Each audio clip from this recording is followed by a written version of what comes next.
सभी को मेरा राधे राधे। आश्विन मास की पूर्णिमा को जागरी पूर्णिमा, रास पूर्णिमा और शरद पूर्णिमा कहलाती है। ज्योतिष के अनुसार पूरे वर्ष में केवल इसी दिन चंद्रमा अपनी 16 कलाओं से परिपूर्ण होता है। हिंदू धर्म में इस दिन कोजागर व्रत माना गया है। कोजागर मतलब कौन जाग रहा है। मान्यता है कि इस दिन माता लक्ष्मी उल्लू की सवारी करते हुए यह देखने निकलती है कि कौन कौन जाग रहा है, कौन कौन मेरा और श्री हरि की आराधना कर रहा है। और यह बात इस पूर्णिमा को और भी खास बना देती है कि इसी दिन से कार्तिक स्नान प्रारंभ हो जाता है। अब जो महिलाएं विवाह होने के बाद पूर्णिमा का व्रत प्रारंभ करना चाहती है या फिर कुंवारी कन्याएं व्रत करना चाहती है तो वे भी इसी शरद पूर्णिमा से ही अपने व्रत को प्रारंभ करती हैं। इस पूर्णिमा का इतना महत्व है कि इस पूर्णिमा को रात्रि में चंद्रमा की किरणों से अमृत की बारिश होती है। इसीलिए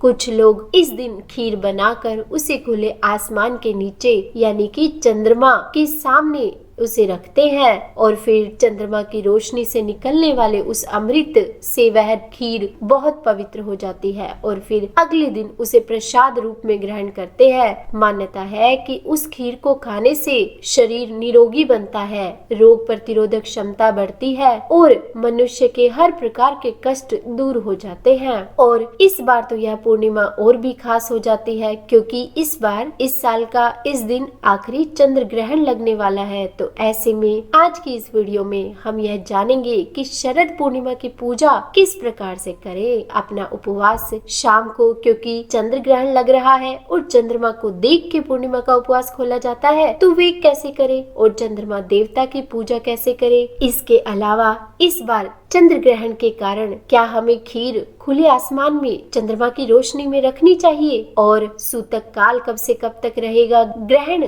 कब लगेगा, कब तक रहेगा। अब क्योंकि सत्यनारायण की पूजा कुछ घरों में शाम को की जाती है तो ऐसे में क्या करें, इन सब की जानकारी आज आपको इस वीडियो में मिल जाएगी। तो हो सके तो इस वीडियो को अंत तक देखिएगा और अगर वीडियो में दी जानकारी पसंद आए तो प्लीज वीडियो को लाइक जरूर कीजिएगा और अगर आप मेरे चैनल पर नए हैं तो सब्सक्राइब भी कर दीजिएगा। इसके अलावा हमारे चैनल पर आपको पूर्णिमा की कथा जिसमें कि दो बहनों की कहानी है और साथ साथ सत्यनारायण भगवान की कथा भी सुनाई जाएगी तो आप उसे भी जरूर सुनिएगा। हिंदू धर्म में शरद पूर्णिमा का बहुत ज्यादा धार्मिक महत्व है। यह पावन तिथि सुख, समृद्धि और सौभाग्य देने वाली है। मान्यता है कि इसी शरद पूर्णिमा को भगवान श्री कृष्ण ने रास रचाया था। तो चलिए सबसे पहले जान लेते हैं हम तिथि और शुभ मुहूर्त के बारे में। तो इस साल जो यह पूर्णिमा तिथि है वह प्रारंभ होगी 28 अक्टूबर शनिवार की सुबह 4:18 पर और समाप्त होगी 29 अक्टूबर रविवार को तड़के 1 बजे यानी कि अगर हम कहें तो 28 अक्टूबर की मध्य रात्रि को ही समाप्त हो जाएगी। और ऐसे में यह जो शरद पूर्णिमा है वह 28 अक्टूबर शनिवार को होगी। इसी दिन पूर्णिमा का व्रत और भगवान सत्यनारायण का व्रत रखा जाएगा। 28 अक्टूबर शनिवार को सूर्योदय का समय रहेगा सुबह 6:30 और सूर्यास्त का समय रहेगा शाम 5:47 और इस दिन ब्रह्म मुहूर्त का समय रहेगा सुबह 4:57 से लेकर 5:45 तक। तो ऐसे में जो भी कार्तिक स्नान आरंभ करेंगे या फिर आज अपना व्रत रखेंगे तो उन्हें इसी ब्रह्म मुहूर्त में स्नान कर लेना चाहिए। और इस दिन अभिजीत मुहूर्त रहेगा सुबह 11:48 से लेकर दोपहर 12:33 तक। तो जो भी इस दिन श्री सत्यनारायण भगवान का व्रत करते हैं, उनकी कथा सुनते हैं तो उनके लिए यह अभिजीत मुहूर्त सबसे उत्तम मुहूर्त माना जाता है। इसके अलावा इस दिन अमृत काल का समय रहेगा रात्रि 11:11 से लेकर मध्य रात्रि 12:41 तक। और अगर हम राहु काल की बात करें तो वह होगा सुबह 9 बजे से लेकर 10:30 बजे तक। तो जो भी भक्त कार्तिक स्नान प्रारंभ करेंगे या फिर पूर्णिमा का व्रत करेंगे तो वो पूजा पाठ आदि करते हैं। तो ऐसे में उन्हें यह जो पूजा है वो राहु काल के समय के शुरू होने से पहले कर लेनी है या फिर वो इसके समाप्त होने के बाद ही करें। अब क्योंकि इस साल का जो आखिरी चंद्र ग्रहण है वो 28 अक्टूबर को लगेगा तो जो चंद्र ग्रहण का समय होगा वह होगा रात्रि 1:05 से लेकर रात के 2:23 तक। यानी कि अगर हम कहें तो यह जो 1 घंटे और 18 मिनट की अवधि है उसी में चंद्र ग्रहण होगा। और क्योंकि जो इस बार अमावस्या को सूर्य ग्रहण लगा था वह भारत में नहीं लगा था, पर यह जो चंद्र ग्रहण है इसका प्रभाव भारत पर पड़ेगा, भारत में यह दिखाई देगा, तो सूतक काल भी लगेगा। और जो सूतक काल होता है वह ग्रहण शुरू होने से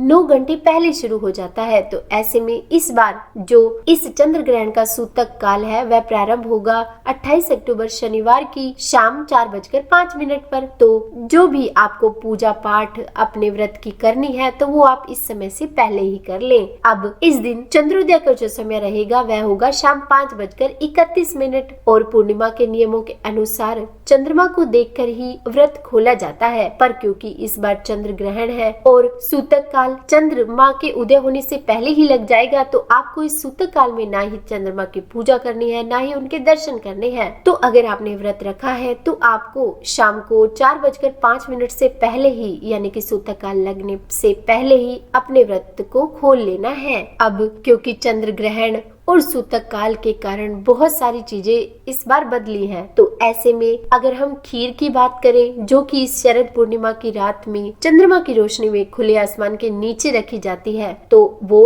आप इस बार भूल कर भी ना करें, पर हमें उस अमृत वाली खीर को प्रसाद रूप में ग्रहण जरूर करना है। तो इसके 2 उपाय हैं। एक तो क्योंकि इस बार जो पूर्णिमा तिथि है वह 28 अक्टूबर को सुबह 4:18 पर ही शुरू हो जाएगी, तो उस समय चंद्रमा आसमान में विद्यमान होते हैं। तो आप ऐसा कर सकते हैं कि सुबह जल्दी स्नान करके ब्रह्म मुहूर्त में ही खीर बनाकर उसे थोड़ी देर के लिए वहां ऊपर खुले आसमान में रख दे और उसके बाद उसे सभी भक्तों में प्रसाद रूप में बांट दे। पर अगर आपने व्रत रखा है तो आप उस समय ना ग्रहण करें, शाम को जब आप अपना उपवास खोलें तो उस समय खा लें। और इसके अलावा एक उपाय यह है कि रात्रि में जब चंद्र ग्रहण समाप्त हो जाएगा तो उसके बाद आप स्नान आदि करके सब जगह गंगा जल छिड़क कर और फिर खीर बनाएं। और उसके बाद क्योंकि उस समय भी चंद्रमा आसमान में रहेगा तो आप उस समय उसे थोड़ी देर के लिए चंद्रमा की रोशनी में रख दे और फिर सभी भक्तों में बांटे और खुद भी उस दिन ग्रहण करें। अब देखिए क्योंकि सूतक काल 4:05 पर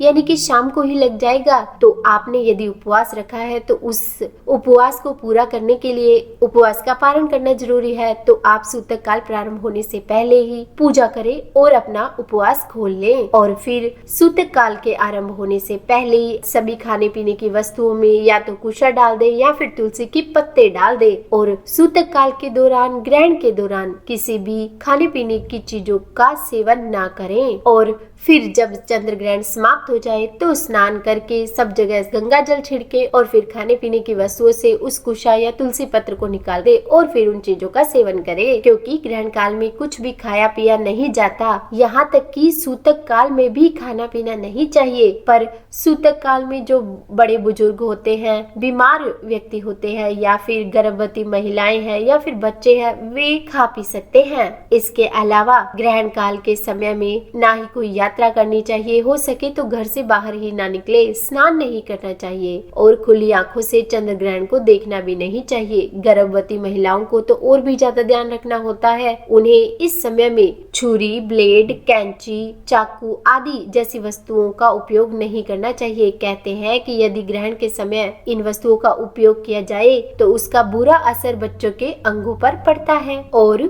सुई से सिलाई नहीं करनी चाहिए, क्योंकि सुई से सिलाई करने पर कहते हैं कि बच्चे का कोई न कोई अंग जुड़ सकता है। बस केवल इस समय के दौरान भगवान के नाम का जप करना चाहिए, उनके मंत्रों का जप करना चाहिए। और हाँ, ग्रहण के बाद शुद्ध जल से स्नान करके दान अवश्य देना चाहिए और हो सके तो अन्न का दान जरूर करें, क्योंकि कहा जाता है कि दान करने से घर की सारी नकारात्मक शक्तियाँ दूर हो जाती है। तो ऐसे में आप गौओं को घास खिला सकते हैं, पक्षियों के लिए अन्न जल रख सकते हैं, वस्त्र, जूते, चप्पल आदि का दान आप किसी जरूरतमंद व्यक्ति को दे सकते हैं। तो अगर अब हम पूर्णिमा व्रत की विधि की बात करें तो ऐसे में जिन्हें भी यह पूर्णिमा का व्रत करना है तो उन्हें सुबह जल्दी स्नान करके अपने व्रत का संकल्प लेना चाहिए और फिर भगवान विष्णु और महालक्ष्मी की पूजा करते हुए उन्हें तिलक करना चाहिए, धूप दीप जलाना चाहिए। पूजा के दौरान भगवान को अक्षत, तांबूल और उस पर सुपारी, इलायची, लौंग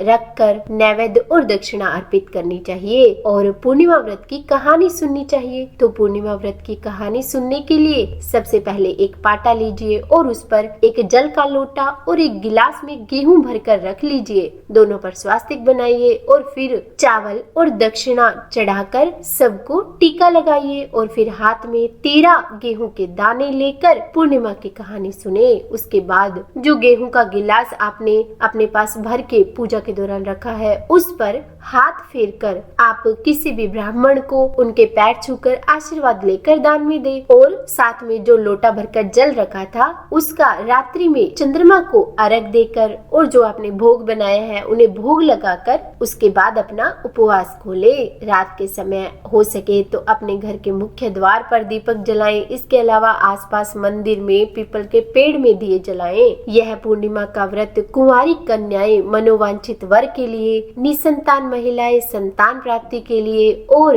सुहागन महिलाएं अपने दाम्पत्य जीवन को सुखी बनाने के लिए करती हैं। कहते हैं जो भी सच्ची भावना से और पूर्ण विश्वास से यह पूर्णिमा का व्रत रखता है तो उसकी सभी मनोकामनाएं पूर्ण हो जाती है। तो उम्मीद है वीडियो में दी जानकारी आपको पसंद आई होगी। अगर वीडियो अच्छी लगी हो तो लाइक एंड शेयर करें और अगर आप मेरे चैनल पर नए हैं तो सब्सक्राइब भी कर दीजिएगा और हाँ, बेल आइकन को प्रेस करना बिल्कुल भी मत भूलिएगा। तो बोलिए राधे राधे।